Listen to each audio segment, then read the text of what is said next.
ahead and start today. And I want to thank all of you for being here. And I want to thank our friends on the other side of the aisle in the Capitol for hosting our first joint hearing of the 118th Congress. It is our honor to be joined by friends, as I said, Chairman Tesker will be along later, Ranking Member Moran, Ranking Member Takano, and in welcoming you to today's joint VSO hearing. Now, before I begin, I want to welcome Commander Joe Persetic. I want to make sure I get it right, and the whole DAV team who are with us today. I also want to welcome his wife, Meg, and thank you for your service as well to this nation, ma'am. I also want to welcome the DAV members that are here from Illinois, and if I can, I would like for the Illinois members, if you could please stand. I want to recognize you. Absolutely no one here from Illinois. How about that? There are some from Tennessee. All right. Just so you know. There you go. So I've been attending these VSO hearings for 9 years now as a member of the committee, but this is the first time I'm doing so as chairman. Let me first off say that it is very humbling and an honor to do that. I could have never dreamed that an enlisted Marine, corporal by the way, from Southern Illinois, would be sitting in a seat today that is the chairman of the committee charged with fighting for our nation's men and women in uniform. You know, it's a deep honor, and it's not a responsibility that I take lightly. But as you all know, it is not about me. It is about you and the millions of veterans and voices you represent across this country, our brothers and sisters in arms. You understand the struggles veterans and their families face. You know where VA is falling short. The DAV's superb advocates in D.C. have made a tremendous difference, and we thank you for that.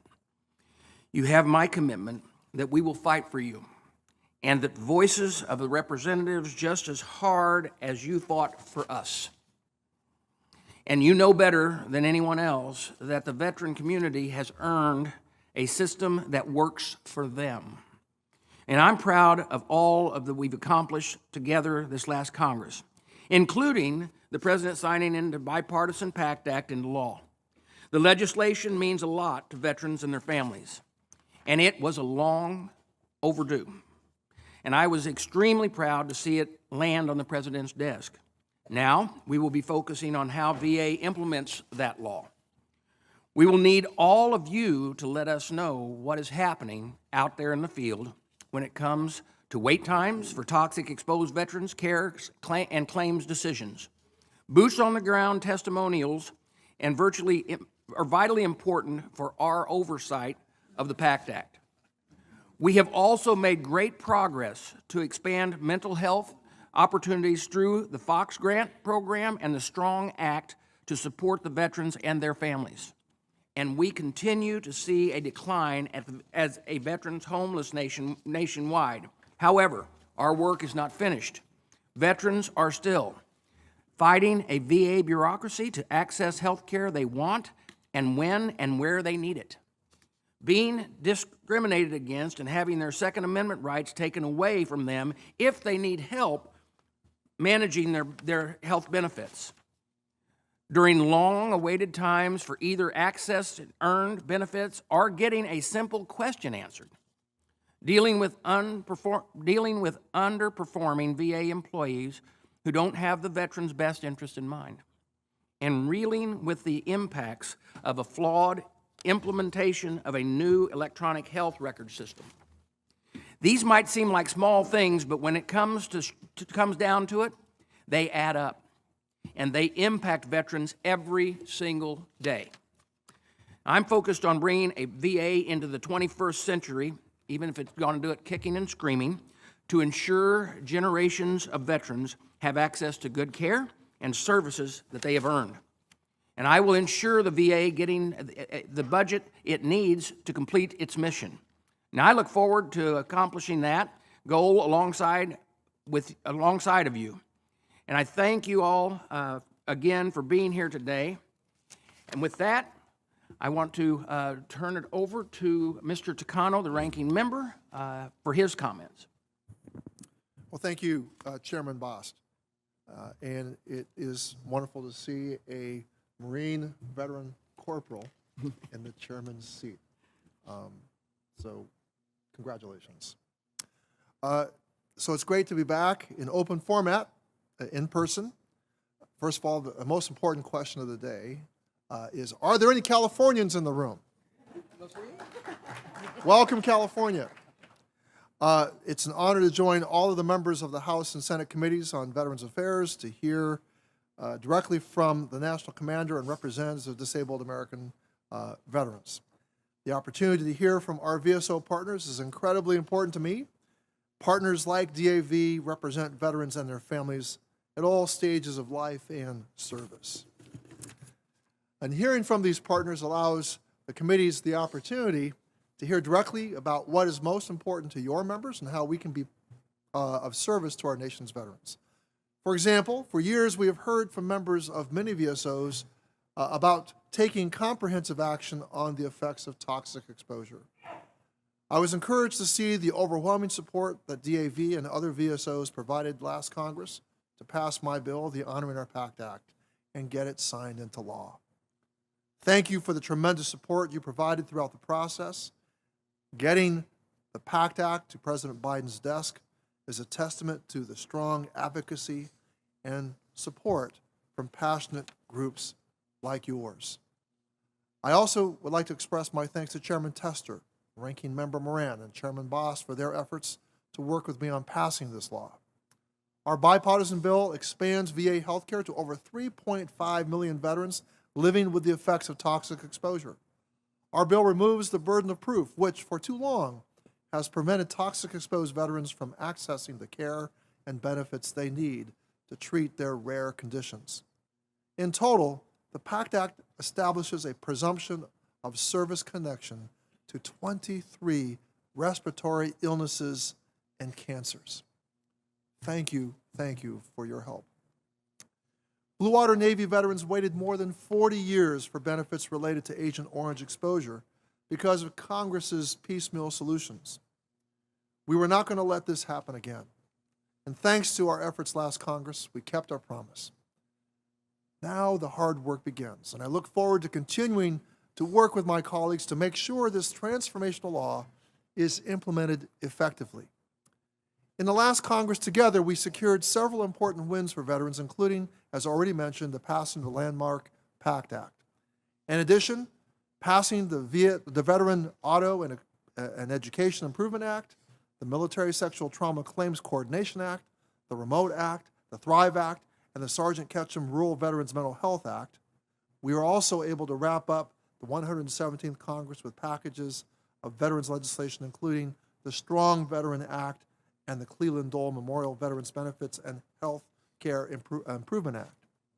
I'm very proud of these accomplishments, but we need to build on these achievements and continue our fight for better health care and benefits in this Congress and beyond. Now, reading your testimony, it is clear your priorities align with my own.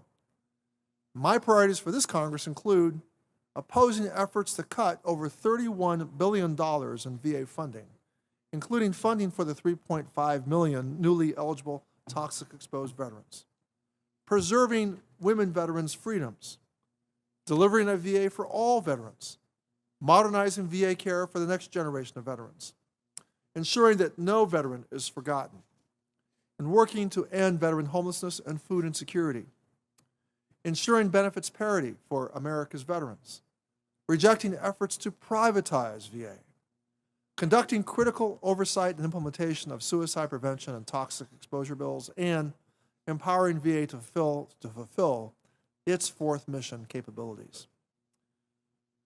So we have big goals, but I know with your support and insight here today, along with the support of the Biden-Harris administration, we will be able to achieve these goals and fulfill the sacred promises we made to our nation's veterans. So I look forward to hearing your testimony today, and thank you for your continued advocacy and support for the veteran community. And thank you, and I yield back the balance of my time. Thank you, Ranking Member Takano. And at this time, we'd like to recognize the ranking member of the Senate VA Committee, Senator Moran. Chairman Bost, Ranking Member Takano, welcome to the United States Senate. On behalf of Senator Tester and my Senate colleagues, we're glad to have you here. And congratulations to you, Chairman Bost, on your ascension. I can tell you, Congressman Takano, all leadership here is fleeting. It can change every 2 years. I've experienced it myself. So there's, hang in there and there's hope.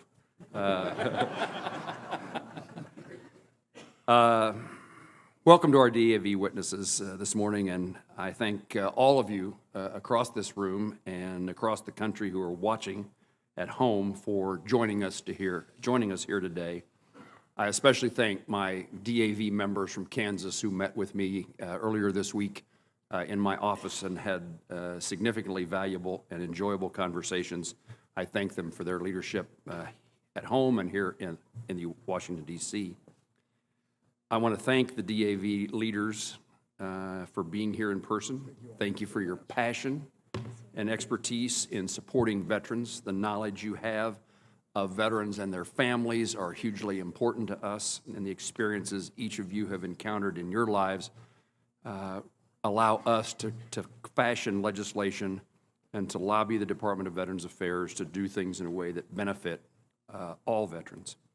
My view is that we've accomplished a lot working together. We've accomplished a lot in recent years, and I expect bipartisan efforts to continue in this Congress. And I know the DAV will continue to advocate for those legislative improvements. A couple of things I want to highlight. Next month marks 2 significant anniversaries. March the 20th will be 20 years since the start of Operation Iraqi Freedom. Millions of U.S. service members and their families have and continue to serve and sacrifice to defeat our enemies. We remember all those who gave their lives in that conflict, and we commit to taking care of their surviving families. March the 29th marks 50 years since the end of U.S. forces combat operations in Vietnam. To all our veterans, we say what should have been said to every one of them 50 years ago: welcome home. We recognize and honor your service to our country, and we commit to seeing that you receive the support and gratitude that many did not receive those 50 years ago. Commander Partisik, DAV's advocacy and its partnership will be vital as we go forward, as we work to make certain that veterans and their survivors can access the care and benefits they deserve in a timely, effective manner that delivers positive, measurable outcomes. The legislative accomplishments that you've helped achieve are important. Some receive little attention and some receive a lot of attention, but each one of those successes are worthy on behalf of our veterans. Now we must all work together to see that the VA Mission Act, the Hannon Mental Health Care Improvement Act, and the PACT Act are implemented and adhered to in a way that Congress and the legislative intent that you helped create is fulfilled. I will keep working to make certain the VA has everything it needs to deliver the care and benefits under these new laws, and we will count on the DAV to help us identify where additional resources or legislative changes are required. Thank you again, Commander, for your testimony, and I look forward to hearing it, and I yield back. Senator Moran, thank you. It is a pleasure to be here. I'm sorry I'm a bit late, but it's great to be here with Congressman Bost, Takano, and my good friend Jerry Moran. I've got a big advantage today in that Joe Parsetich is from the state of Montana, so I get to watch you guys butcher his name up and down. You missed it because we've been doing real well. Up and down the rostrum. Not to Parsetich. Not to point anything out, Jerry, but that even got a laugh out of Joe. So just so you know.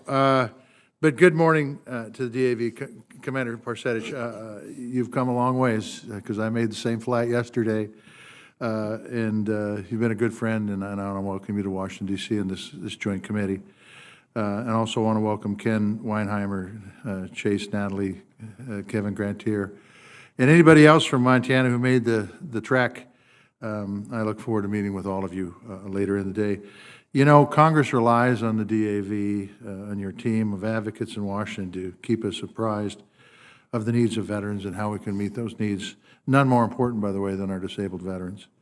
Last year, your support was critical in helping Congress address the longstanding priority of caring for toxic-exposed veterans and doing right by those who have served this country. The Sergeant First Class Heath Robinson Honoring Our PACT Act is the largest expansion of VA care and benefits in decades, and we couldn't have gotten it done without the DAV. Now we turn our attention to implementation of this law and ensuring that the department has the capacity to deliver the timely care and benefits that veterans deserve. This means addressing VA staffing shortages, offering more competitive salaries and benefits. It means fostering a culture that attracts and retains the best and the brightest, and it also means building and maintaining modern facilities.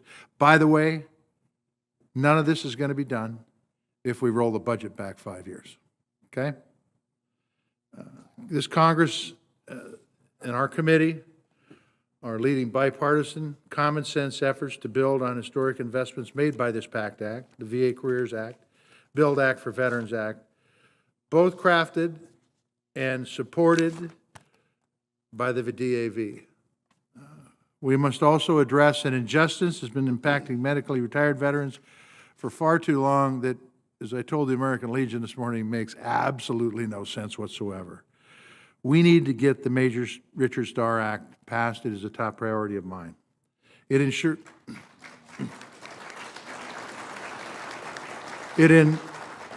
this bill that you guys are very familiar with ensures that our combat injured veterans will receive full DOD and VA benefits that they have earned. We couldn't have gotten the PACT Act done without you and other VSO partners, and the same goes for the Major Richard Starr Act. We'll need your support. We'll need your strong support and advocacy to get this bad boy across the finish line. Together, I'm confident that we will get this right. And Commander Parsetich and your team, we have a lot to get to. Your voice is invaluable in prioritizing our efforts on these two committees, and we thank you. We thank you for your work on behalf of disabled veterans, but we thank your membership for the sacrifices that they've given to this country, and they have been great. And with that, I'll turn the podium over to you, Joe. Good luck. Oh, God, you're right. I screwed up. I've got voluminous things to say about Joe Parsetich. It is now my pleasure to, I thought everybody knew him, right, Jerry? Introduce DAV's National Commander, a Montana boy who hails from Great Falls, as a stone's throw away from my hometown of Big Sandy. He's a Vietnam veteran. Joe served honorably in the U.S. Air Force and is himself a service-connected disabled veteran. Widely known as a champion for veterans in Montana across the nation, Joe was elected this summer to serve as DAV's National Commander, and I might say that was a damn good choice. He understands the challenges rural veterans face and convey the expertise to the VA from his role on the Veterans Rural Health Advisory Committee. He has also served on many other executive committees and governance bodies, working on veteran suicide prevention and addressing veterans' homelessness and much, much, much more. Joe and his wife Meg have a family that includes 7 children, 3 foster children, 32 grandchildren, 8 grandchildren. I don't know how the hell you do it, man, I'll tell you. Even with his service commitments and a family with more members in this committee, he finds time to serve veterans in his community as a volunteer in DAV's Transportation Network and on the Honor Guard. Joe, I can't thank you enough for being here today. More importantly, I want to thank you for your service and your tireless commitment to the military and veterans community. Joe Parsetich, Commander Parsetich, you may now introduce your leadership team and begin with your opening statement, and I hope I didn't miss anything. Thank you so much for that kind introduction. Chairman Tester, Chairman Boss, ranking members Moran and Takano, and members of the Committees on Veterans Affairs, thank you for providing me the opportunity to deliver the 2023 legislative program of DAV, Disabled American Veterans, an organization of more than 1 million members, all of whom were injured or became ill as a result of wartime service. My written statement thoroughly details DAV's key legislative priorities for the 118th Congress and reports on our many programs and accomplishments. So today, I'm just going to highlight some of our most critical policy goals. But first, I'd like to start off by introducing my DAV colleagues joining me here today. National Adjutant Mark Burgess, National Headquarters Executive Director Barry Jesenowski, Washington Headquarters Executive Director Randy Reese, National Service Director Jim Marsalak, National Legislative Director Joy Elam, National Voluntary Services Director John Kleindienst, National Employment Director Ryan Burgos, and National Auxiliary Commander Darlene Spence. In addition to those here with me today, many more DAV members are together watching this hearing from our annual Midwinter Conference across the river in Arlington. And there are thousands of dedicated DAV members across the country also watching and supporting us from their hometowns. I also want to recognize the many DAV leaders who have been vital to our organization's mission over the course of many years, including my senior and junior vice commanders and leaders in our DAV auxiliary. Let me also extend my gratitude to our National Executive Committee and the members of the National Legislative Interim Committee, as well as my Chief of Staff, Danny Oliver, for their continued support. And finally, I want to thank my wife, Meg, who remains my most steadfast supporter and partner.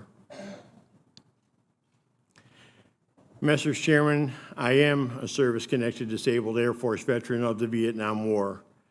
At just 17 years old, I requested assignment in Vietnam, where I served as a military policeman with the 377 Security Police Squadron in the guard towers on Tan Son Nhut Air Base from 1968 to 1969. And although I didn't know it then, the truth is my time in Vietnam lived with me long after I returned home. I don't have any John Wayne stories from my time in theater, and fortunately I didn't experience any physical injuries. But for many years, I couldn't shake the sounds of the enemy rockets whistling past my post, and I brought back with me the memories of those who lost their lives over there. I was honorably discharged in 1972 and carried the burden of surviving Vietnam for decades until 2009, when I woke up in an intensive care unit. That's because after 59 years on this beautiful earth, I no longer saw my life as being valuable. I saw myself as an unworthy burden to those around me, and I attempted to end it all. Mr. Chairman, I sit before you today with the humble admission that I've never been so happy or so fortunate to have failed at something. So from personal experience, I know just how important veterans' access to mental health services are. DAV appreciates Congress's continued attention to this issue and the significant resources provided to support the VA's inclusive array of specialized mental health programs and services.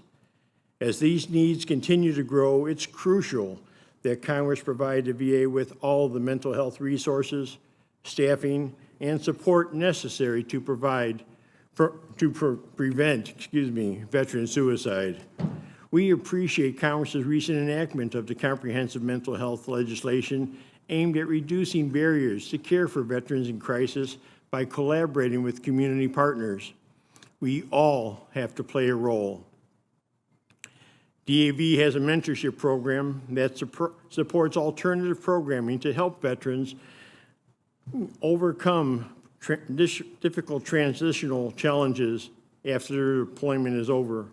Through our charitable service trust, the DAV provided $2.2 million in grants to support Save a Warrior, a nonprofit organization dedicated to providing a unique healing outlet and intensive therapy options for veterans combating mental health issues. DAV has also provided nearly $1 million to Boulder Crest retreats, where DAV leaders and spouses serve as mentors for the latest generation of seriously injured veterans and their caregivers. DAV has also been a longtime partner in co-hosting our annual National Disabled Veterans Winter Sports and Golf Clinics. We are very proud of these adaptive sports programs that directly impact and transform the lives and mental well-being of our most profoundly injured veterans. We can and we must do more to end the national tragedy of veteran suicide.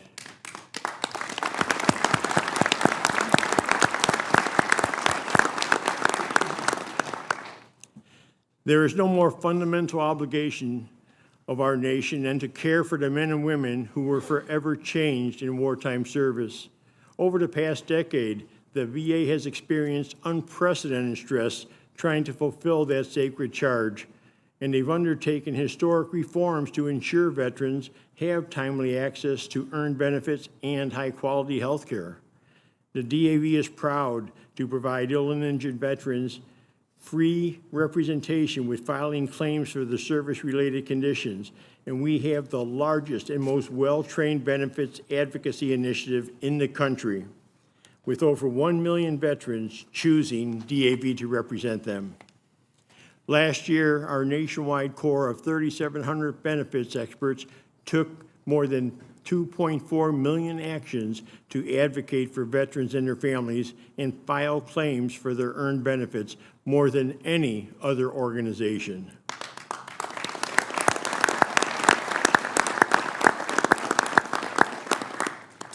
Mr. Chairman, DAV is a fierce advocate of the VA healthcare system and its specialized programs. Over the past decade, there has been one consistent trend: an increasing number of veterans continuing to choose the VA for their medical needs. Unfortunately, the rising demand for care, coupled with significant staffing shortages and an aging infrastructure, continues to outstrip the VA's capacity to provide timely and convenient access for all veterans enrolled in the VA healthcare system. This is especially critical for disabled veterans who rely on the VA for most or all of their care. Congress must ensure that VA has the resources necessary to maintain sufficient staffing to deliver timely care and serve as the primary care provider and coordinator for all veterans using the VA system. And that is why we also ask that funding increases, not funding cuts, be implemented.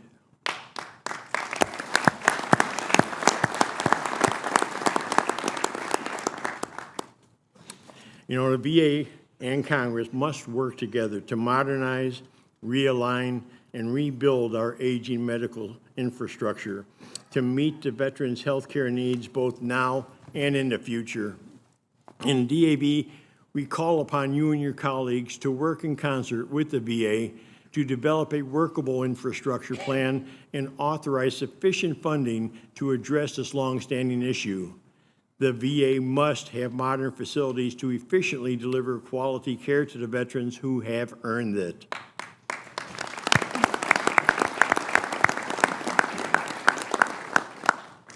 To help veterans access VA health care, DAV also operates a national transportation network offering veterans free transportation to and from VA healthcare facilities.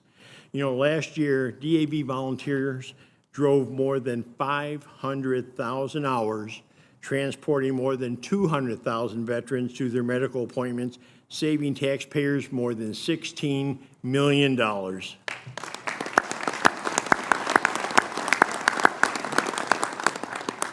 And, Mr. Chairman, providing safe, high-quality health care requires a modern electronic health record system. Unfortunately, VA's initial EHR rollout resulted in some serious concerns about patient safety and training. We know this is a complex issue, but whatever decisions Congress makes on the path forward, it is essential that veterans' safety and health outcomes remain the first priority.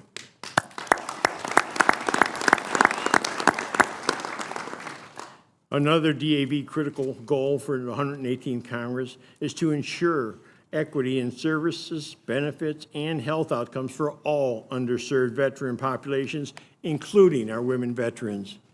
And despite shifts in policy and increased staff training, evidence still suggests that many underserved populations are still at higher risk for health disparities and suicide.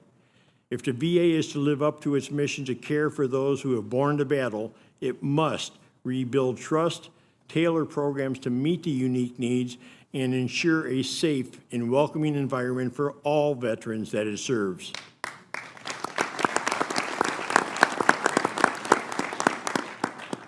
Messrs. Chairman, it is critical to support the veterans during their transition from military service to civilian life, and DAV is committed to providing veterans and their spouses with the tools, resources, and opportunities to pursue meaningful careers or even start their own business.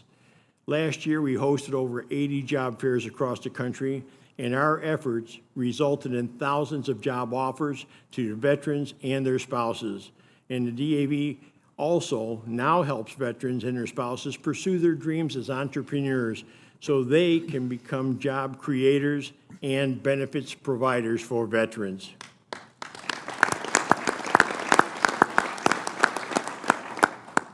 Finally, Mr. Chairman, we thank you and all of your members here today for the historic passage of the Honoring Our PAC Act.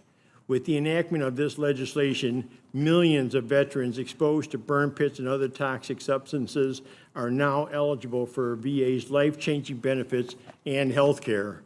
Now it's up to Congress to ensure that this law is fully and faithfully implemented. We need you to monitor the number and type of PAC Act claims filed. We must make certain that the VA has the resources and staffing to provide timely decisions and benefits to all toxic exposed veterans and their survivors.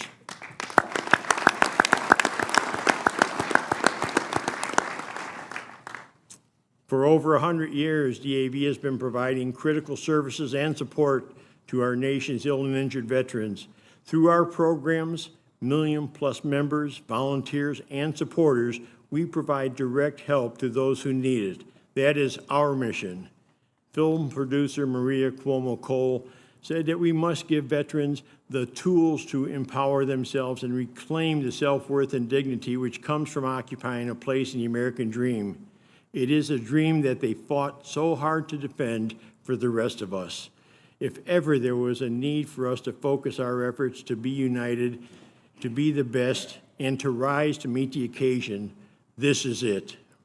Our veterans need us and are worth the fight, and together we have the opportunity and the obligation to do better. Messrs. Chairman, this completes my testimony. May God bless the DAV, the men and women who have served our great nation, their families, their survivors and caregivers, and of course, this wonderful country, the United States of America.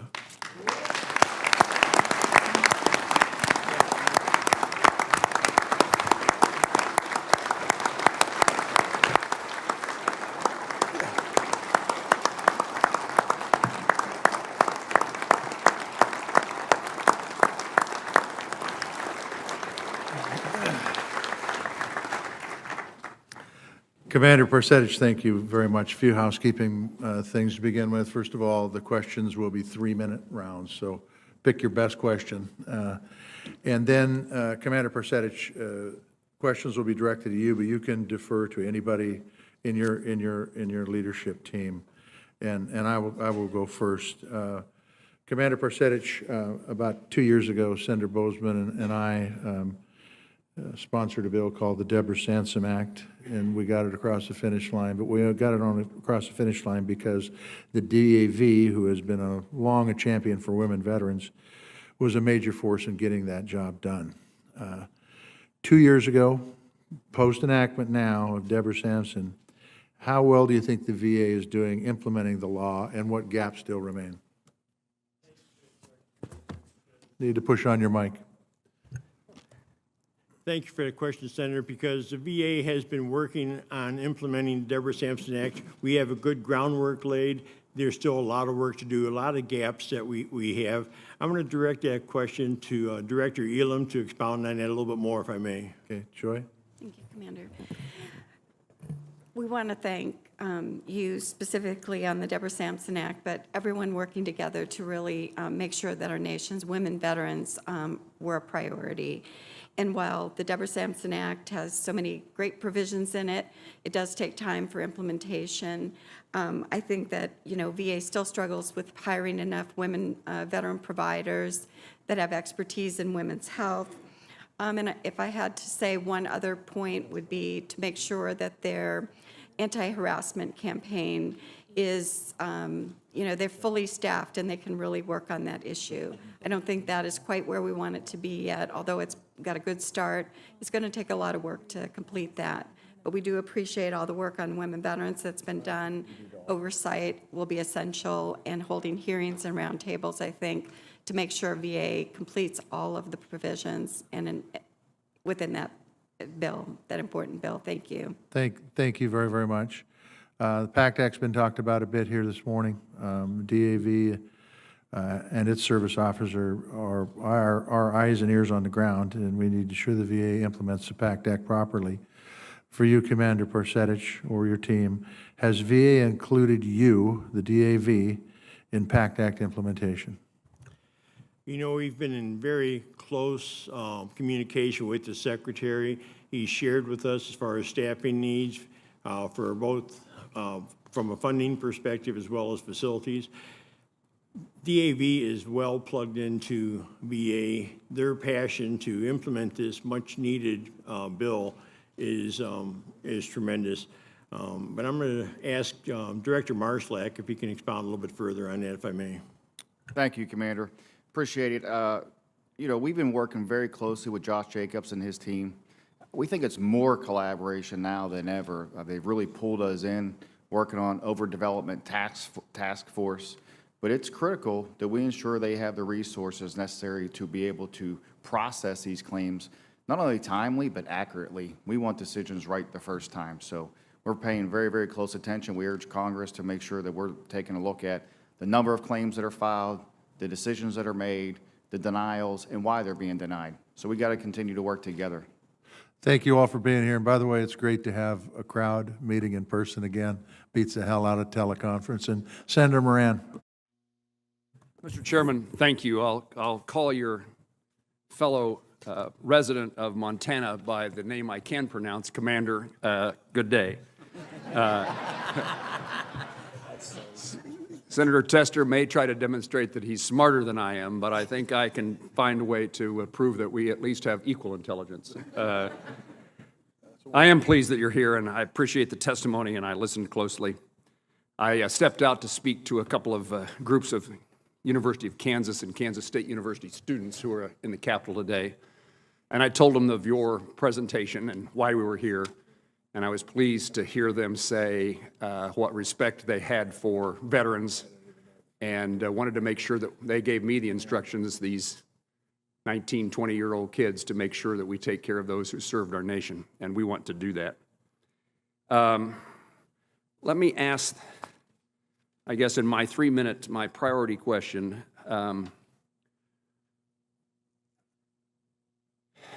Congress has never failed to provide the resources that the VA needs to care for veterans. Sometimes it takes us a little while to get it done. We're not going to miss the opportunity to make sure the resources are there. I'm an appropriator as well as a member of this committee. You can see that in significant budget increases that the VA continues to receive year after year, even when we supposedly have strict austerity measures in place from the rest of government. But the VA is not immune from waste, fraud, abuse. I heard you testify particularly about infrastructure and buildings. What would be your suggestion for ways that we can find the necessary resources to put into those new structures? It probably takes reducing or eliminating structures that are no longer important, but as important. But those are difficult priorities to make, and we need your help in trying to reach a conclusion about how we can spend less here on something that is deteriorating to make sure we have something new and available for veterans across our nation. So a bit of an infrastructure question, but also anything that you see in which the VA could do a better job in being more efficient. Thank you for that question, Senator, or Congressman, because it is critically important. And also thank you for your constituents' kind comments. But I'm glad you brought that up, because our men and women have already paid the price once to this country, we shouldn't have to pay the price a second time as far as to have the facilities and services that we have earned. That being said, however, having updated facilities are very important, but not to the extent where we close the other ones that exist prior to having the new ones in place so that our veterans out in remote areas can still access the healthcare facilities that they need to address their injuries or illnesses that they're receiving services from. I thank you for your answer, and I share with your state, Kansas shares that rural aspect for access to care. Part of that is the Mission Act, but part of that is making sure the facilities, the physical facilities we have in the VA are updated, and we ought not discriminate against a single veteran by where he or she lives. Thank you. Thank you, Senator Moran. Senator Murray. Thank you very much, Mr. Chairman. Commander, welcome. It's great to have you here. And I can say Parsetich because I'm from the great state of Washington. My mother was born in Butte, so Senator Tester has nothing on me there, so great. Good to have you here, and thank you for your comments. Thank you to all of your members who are here supporting you and all of your team and for all the work that you do. I appreciate your answer to Senator Tester on the Deborah Sampson Act, and know we have more work to do there, as well as making sure that we have the resources for the VA to implement the PACT Act.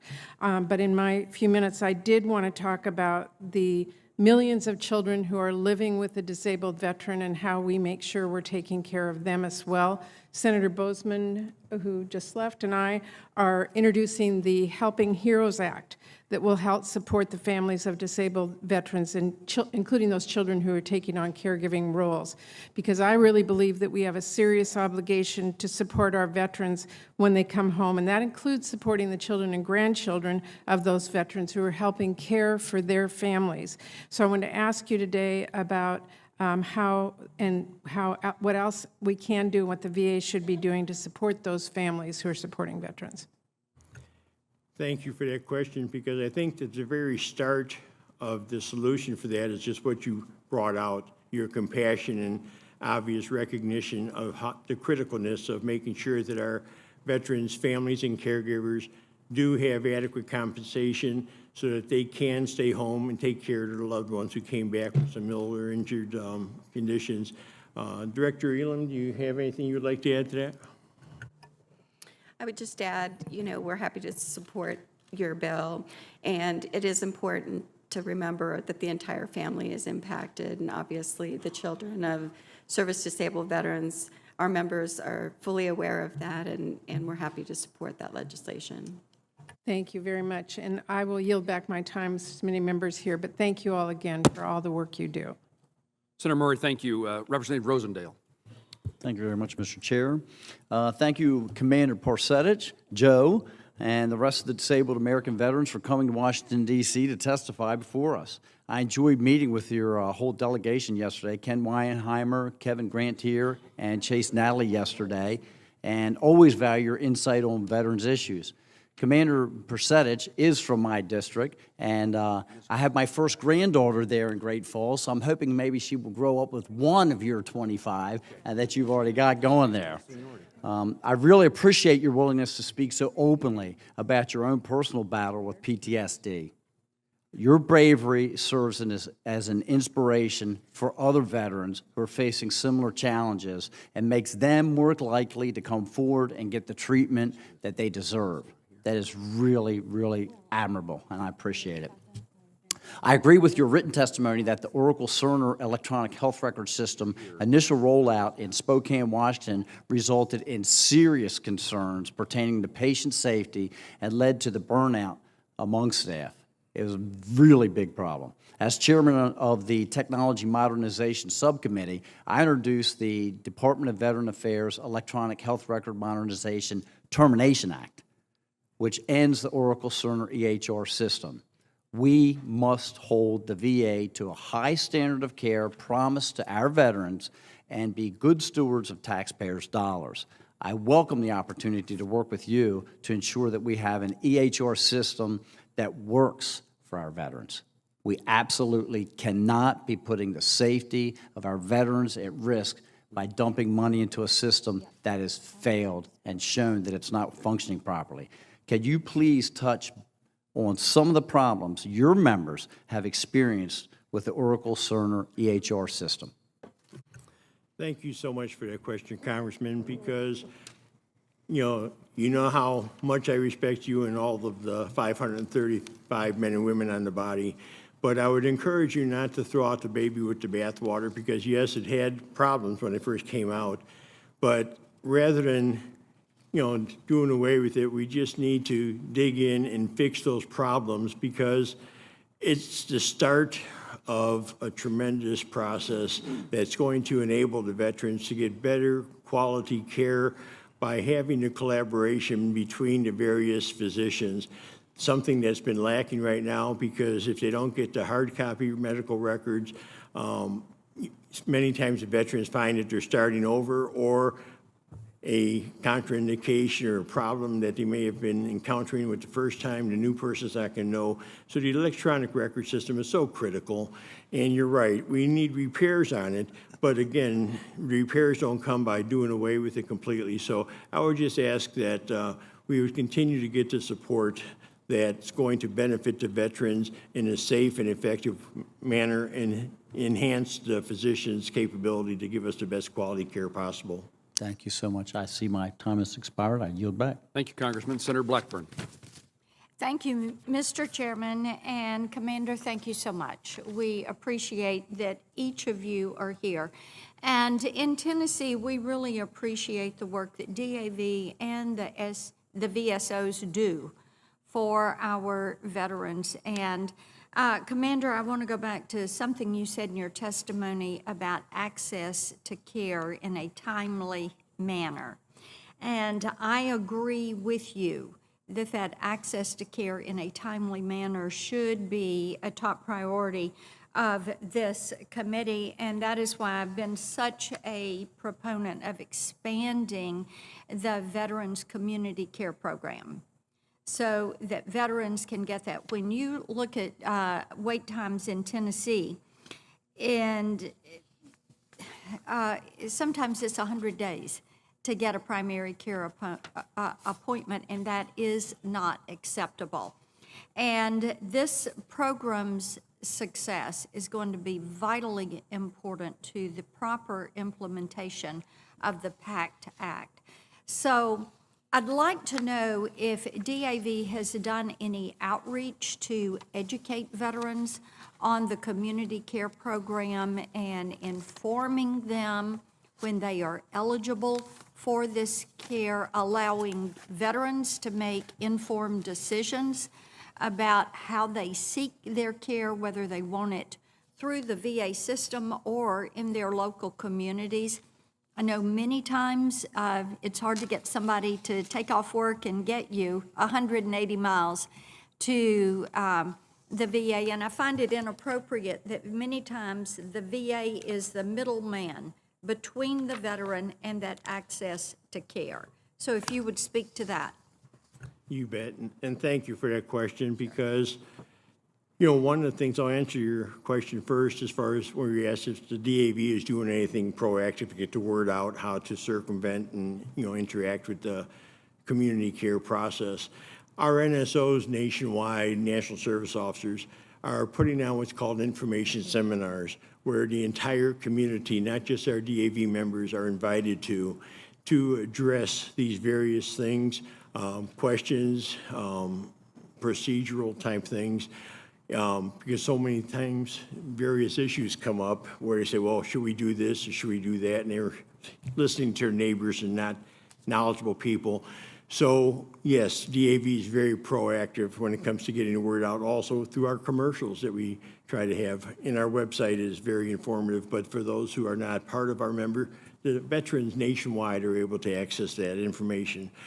But also, when it comes to, a little bit further knowledge, I'm going to see if Director Elam can expound a little bit. I would just add that community care network is an important part of VA healthcare. And while we want to make sure that VA can be a primary provider and coordinator of that care, we know that VA can't be in every location, and there's often times when veterans have to seek care in the community. We want to see improvements in that care transition, that process, because we think that's where a lot of the delays are occurring. So we're on board. We want to help make sure that smooth transition, veterans get care when they need it, where they need it. Thank you. Thank you. Representative Brzezinski? Thank you, Mr. Chairman, and it's great to be with you, Commander. And thank you to all of the disabled American veterans for being here today. As well documented, suicide rates for our veterans are at a historic high. In fact, veterans are 1.5 times more likely to die by suicide than non-veterans. We know there are many reasons for this, including trauma experience while in service, stress, burnout, isolation, and difficulties transitioning back to civilian life. So I want to thank you, Commander, for sharing in your testimony your personal experience and your story, which for me, representing the 13th District in Illinois, is not unique for many of the veterans that I have the privilege of representing. So my question for you, Commander, is, in your opinion and from your professional and personal experiences, what are some of the actions that Congress needs to take to improve access to behavioral health services for our veterans? Thank you. You're welcome, and thank you for that question. One of the challenges that not just the military environment with veterans face, as well as civilian sectors, is that many times the invisible traumatic scars of injuries, whether it be, like I said, as a child, as a person who's been violated, whether it be as women or men, but especially our military, when they come back, many of them that are faced with the invisible scars are not getting the support that many who have the visible wounds are getting, as far as the way of encouragement, validation that's lacking. And after a while, those who are struggling with those invisible scars start believing in, sometimes we're even given judgmentalism, which makes you question whether or not, why you should even be in that state. So I think with the VA's thrust to make more services available to the veterans and their families, because they have many support groups for veterans who are having suicidal tendencies or have dealt with those in the past. The VA has come a long way, and we just want to make sure that they have adequate funding and staffing to continue with the progress that they've been making so far and need to continue to make. Thank you, and I'll yield back my time, Mr. Chairman. Thank you very much. Senator Hassan? Well, thank you, Ranking Member Moran, and to ranking members and chairs in both chambers for this hearing. Thank you, Commander Persetich, for testifying before us today, and to add to the Congresswoman's comments for being so candid. It's really, really important. In New Hampshire, many veterans have to travel significant distances for their VA health care, as we've been talking about, and in many places there is no public transportation available. For disabled veterans or those simply without a car, this is a huge barrier to care and can lead to veterans missing appointments, among other things.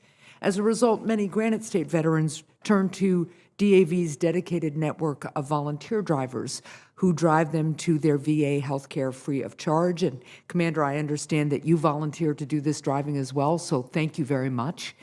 The service that DAV drivers are providing is critical to veterans accessing care, and it provides a lifeline for many disabled veterans. So how can the VA better support DAV's volunteer drivers, and what could the VA do to ensure that no veteran has to worry about finding a ride to an appointment? Thank you for that question, because I'm very passionate about that. This country is not lacking in volunteers wanting to serve the veterans by volunteering, driving, helping out in different facilities. And problems with getting volunteers processed and cleared to be able to volunteer is not coming from the federal level. National VA is very, very supportive, but we find nationwide that the lack of communication between the director encouraging the voluntary services to get these applications processed in an expedient fashion dragging out for 3 to 6 months or longer in many cases is just unacceptable. So I think it's going to come from, to use a secular term, we need to have some coaching going on. First from the VA to the directors saying, hey, you need to get busy with coaching your voluntary services people, and then voluntary services approaching it with the severity and the criticalness of getting those drivers cleared, because it's, like you pointed out, it's critical to getting these veterans to their medical appointments, and many times that can make the difference of life or death in many cases. Thank you for that question. Well, thank you so much, and thank you for your service. And I will yield back and submit a couple more questions, particularly about the caregiver program, for the record. Thank you. Senator, thank you. Senator Tuberville. Thank you, Mr. Chairman. I want to start by saying thank you to disabled American veterans for everything you do, day in and day out, for veterans across the world. To address PTSD and TBI, veterans are trying innovative alternate treatments and therapies through clinical trials every day. Some even leave the U.S. to access these therapies. If you hear of effective treatments among your members, do you raise it to the VA? Anybody? Is that information passed on? You know, with our younger veterans, there are many effective programs like CPT. They have electronic programs. There's different programs for the younger veterans where it's fresh, Right. still in their memory. I find that what I'm hearing from my era back, not only Vietnam, Korea, and even a few World War II stragglers around, that we're very honored to be in their presence, is that it's not as effective dredging up those old memories. I'm going to ask Director Elam to expound a little bit more, because she also has her hand on that pulse. To address your question specifically, yes, when we do hear about new treatments, even alternative treatments, you know, we're always curious about what VA is doing. And certainly we encourage VA to give us briefings on different treatments for PTSD, military sexual trauma-related PTSD. So we think that is an important thing to continue to grow and see what's available, and what veterans want to use is often not more of a standard treatment, but some of these new treatments that are available to them. Do you encourage members to report anything that's helped them? You know, anything that's been successful? Yes, and we've actually done a couple magazine articles about some of the different new drugs and treatments that are being provided that would be considered alternative treatments. You know, if a veteran claims a certain alternate treatment has helped him, what does the DAV consider successful enough as a result to share with the VA? Does it have to be a certain number?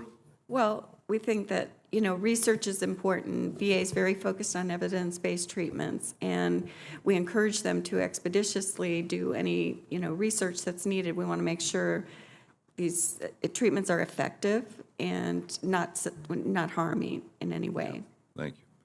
Commander, in your testimony, you also mentioned the dissatisfaction among veterans with the community care referral process. I think we all are dissatisfied with the red tape veterans go through to get referred to a provider in the community, especially as it relates to treatment for substance use disorders. What experience have your members had with accessing treatment clinics in the community through the community care system? You know, the care in the community process, where you contact your primary provider first to get the referral to the other resources available, and understand we encourage those being utilized if and only if the VA does not have a specialized person that can address that within the mileage or time element aspect. That being said, however, you're 100% right that it's not uncommon for veterans being asked to wait 4 to 6 weeks or more just trying to get a referral, and then you get to run around. So we need encouragement when it comes to that, because we're very grateful and appreciative as far as to have these services available to us. But like I said, we have to just work on refinement. We have a good foundation. Care in the community was a tremendous benefit for the veterans as far as when we can't access other specialists. It's kind of like an alternative. Sometimes we can get telemed, But telemeds aren't always going to address the situation where you need a face-to-face, because many veterans respond better when they're sitting across from somebody than looking on a screen. But thank you for bringing up the point that, yes, we have challenges, but challenges mean that we're doing something in the right direction. We just have to refine it. Yeah, yeah. Are you hearing a lot of lengthy wait times? Is there a lot of wait times for our vets? Sometimes, and again, once again, many times it depends on the availability of whoever they're trying to access. Sometimes it's just with the paperwork glitch. But the VA is very much on top of that, and the secretary does have a hotline. We have real good relationships with the secretary, and when we find a particular problem area, he usually addresses it right away to make sure that we can smooth out some of these rough edges. Thank you very much. Thank you, Mr. Chairman. Thanks, Senator Tuberville. Senator. Thank you, Mr. Chairman. First, I want to explain to the DAV members who are here what's going on.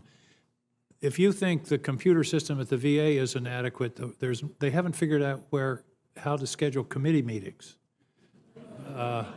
2 floors above us, I'm in a meeting of the Armed Services Committee on Ukraine, a meeting that I think you will all agree is worth going to. So Senator Tuberville and I, if you see us bouncing back and forth and in and out, it's not a lack of attention or interest. It's because we're trying to do our duty as best we can to the multiple responsibilities that we have. I'm sure you're sitting there thinking, where are all these people going? We're not going out for coffee, I can assure you. Commander Parsetich, I want to look ahead a little bit. The VA estimates that in the next 25 years or so, the number of veterans over 85 is going to go up by like 40%. There's going to be a huge demand for long-term care. I don't expect a short answer here, but I want to put the DAV's good thinking to help us think through this problem that I think is coming at us. Much better to prepare and think ahead rather than to react to a crisis when it sweeps over us. Is that something the DAV can help us with? You bet there is, Senator King, and thank you for that question. But I'm going to give you the short answer. Director Marshall, can you address that? Hey, I like that deal. Yeah. I'll take this one, Jim. Yes, we see the impending number of aging veterans coming. In fact, it's one of DAV's critical policy goals for this year and this Congress. And we know veterans want to remain at home as long as they can with their loved ones and their family, and that requires support. When we do need community living centers or nursing homes or state veterans home, that's key to have that option. But there's so many steps in between, from assisted living to veteran-directed care, just to having support in the home to be able to maintain there. So we want to work with you to. I'm a great believer in home care. I've never met anybody yet who wants to go to a nursing home. Right. You want to stay home. It's also less expensive for the taxpayers, and I just think that's something. There's a bill that we just reported out, Elizabeth Dole Home Care Act. We want to keep working on that. Help us get that through the Senate. Absolutely, we will be 100% behind you there. In just a few seconds, the other issue that I'm really concerned about is the transition, and you mentioned that, Commander, in your comments. That's where there's a disproportionate number of suicides in the first 2 or 3 years after the separation. I hope you can work with us to develop a program of a truly warm handoff. I've told the Department of Defense and the committee upstairs in Armed Services, I think they should spend as much time, money, and effort on the transition out as they do on the recruiting in. And I hope that's something you can help me with.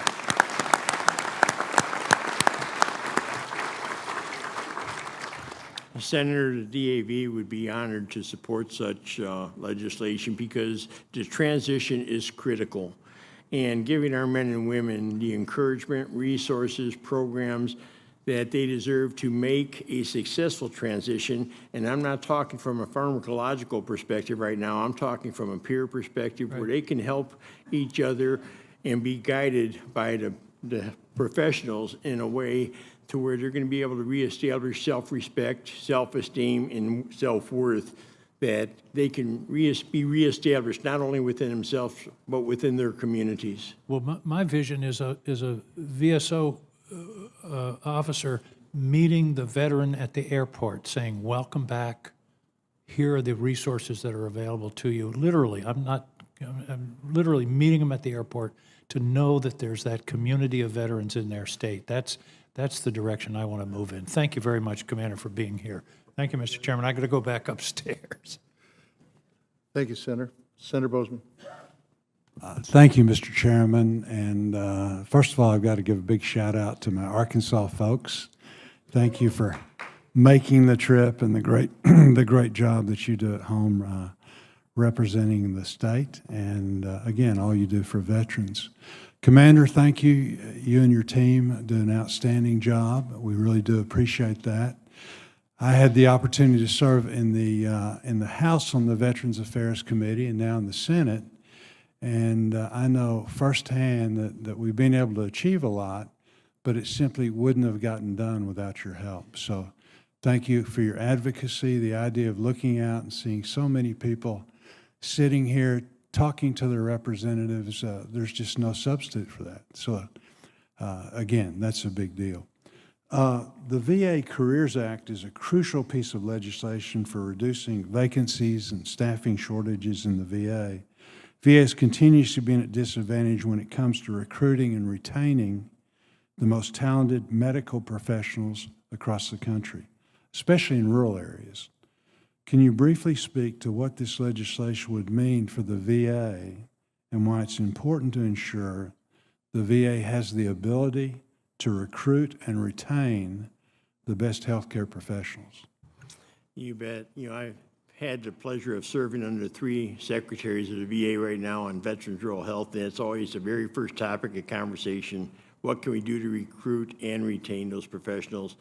But to give you further information, I'm going to defer over to Director Elam to expound a little bit more. Thank you.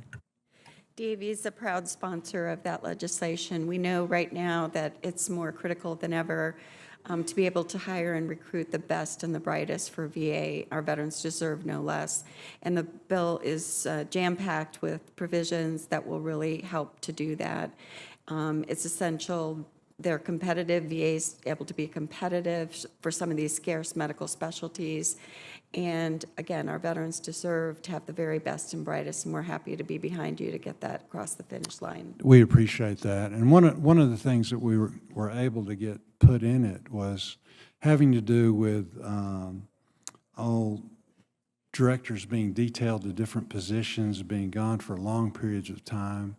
Leadership truly does make a huge difference. Can you talk specifically about that, about not having leadership in place at the medical centers and filling those? And it's hard because, we're competing with the private sector, and they probably pay them, many times more. On the other hand, we simply have to get those positions filled. And we really appreciate that provision specifically because we know when there's poor care that happens or a problem, it's usually a place where leadership has been lacking, or they've moved somebody, in and out that wasn't able to be there to really advocate and make sure that facility is run, top notch. And VA has to be able to secure those, attract those people that have the experience and the ability to really run a medical center. It's essential. Thank you very much. Thank you, Commander. And again, thanks to all of your team for the great job they do, and for all of you that made the trip and do such a tremendous job in your states. Thank you, Mr. Chairman. Thank you, Senator Bozeman. Ranking Member Takano. Thank you, Chairman Tester. Commander Prasevich, I just got to personally express my gratitude for just the courageous way that you have spoken about your own personal struggles, and what a great service you are to veterans who are struggling themselves to know. But yeah, I'm going to reiterate probably something that's already been reiterated here, but I think it needs reiteration. Republican leadership in the House has suggested funding levels for departments and agencies should be capped at fiscal year 2022 levels, while the Department of Defense is held harmless. In the case of VA, that would mean a loss of $31 billion, or roughly 24% of VA's budget, just as Congress has tasked it with implementing the PACT Act, opening up medical eligibility for 3.1 million veterans. As members of the independent budget VSOs, DAV has vital insight into the annual budget and VA funding. Do you believe that this this stance that the House Republicans have taken puts veterans' access to care and access to care and services in jeopardy? Congressman, thank you for bringing it forward, because any cuts to our veterans would be devastating financial cuts. These men and women have earned the right to get highest quality care, and we are not insensitive to budgets and things of this nature, but we have already paid the price in full many times over. Some of who didn't make it back, they paid the ultimate price, and those of us left behind, I think we deserve the best.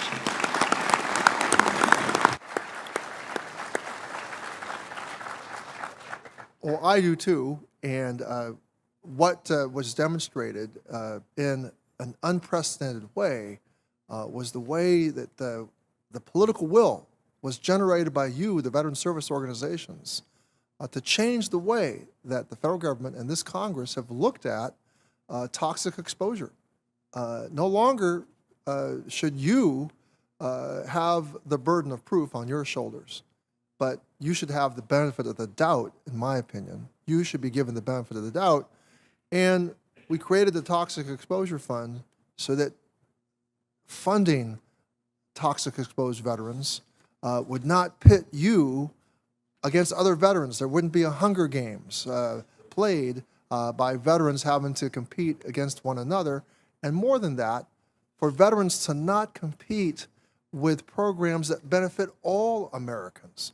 And so you can count on me, and I know that you can count on Senator Tester, that we're simply not going to stand for any kind of talk about returning to 2022 funding levels, which would put the VA and all veterans just in an untenable place. And I hope that as all of you visit folks on Capitol Hill, you let them know the true skinny on all of this. So thank you.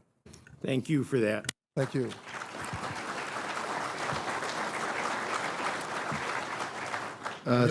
Thank you, Ranking Member Takano. I appreciate those comments, and I don't usually have you speak for me, but I like those comments. That's fine, that's good. We appreciate it. Look, I'm going to close this out, and I'm going to close it out by thanking the DAV. You got some of the best folks on the Hill that you could ever get. These folks are straight shooters. They tell us what you need. They don't BS around. And I'm going to tell you, because of the DAV's influence up on the Hill, we've been able to get some good things done. So all you guys as memberships and gals memberships out there, just know that they're doing really, really, really good work representing you in Congress.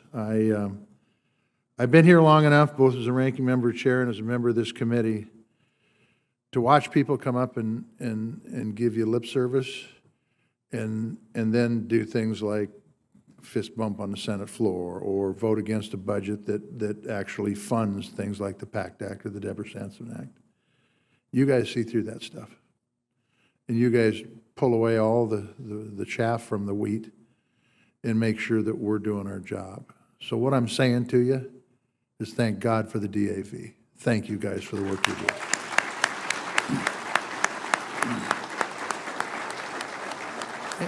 And thank you very much. Joe Parsetich, Commander Parsetich, you make Montana proud. We appreciate you being here. I want to thank you for giving the 2023 legislative priorities for the DAV and putting them out there very clear and forthright. We appreciate that. Look, folks, we got a lot of work to do ahead of us. We've got a couple great committees here. I don't want to speak for the House side. We've got a great committee in the Senate, and we're going to work together to make sure we do right for the veterans, but we've got a lot of work to do, and your input's going to be critically important. With that, we'll keep the record open for a week. If you had additional comments you'd like to put forth, and this hearing is now adjourned.